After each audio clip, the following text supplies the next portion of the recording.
अमेरिकी सांसदों के एक समूह ने राष्ट्रपति जो बाइडेन से कोरियाई युद्ध समाप्त करने का आग्रह किया है। सांसदों ने पिछले सप्ताह बाइडेन को पत्र भेजकर अपनी बात रखी थी, जिसमें कोरियाई युद्ध को औपचारिक रूप से समाप्त करने के विषय पर चर्चा करने के लिए आग्रह किया गया।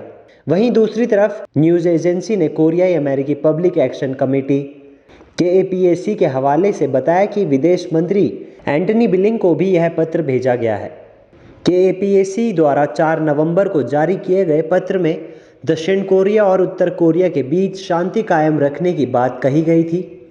पत्र में कोरियाई प्रायद्वीप के सभी निवासियों के लिए लोकतंत्र लाने के प्रयासों को जारी रखने को कहा गया है।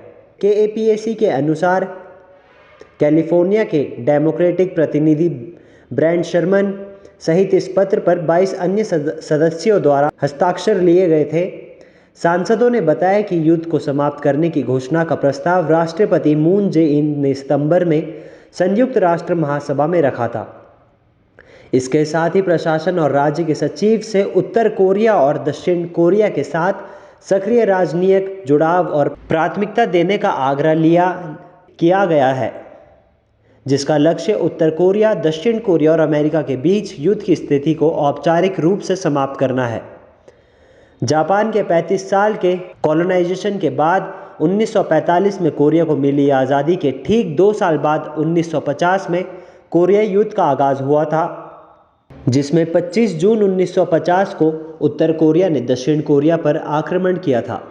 इस भीषण युद्ध में दक्षिण कोरिया के एक बड़े हिस्से पर उत्तर कोरिया ने कब्जा जमा लिया था।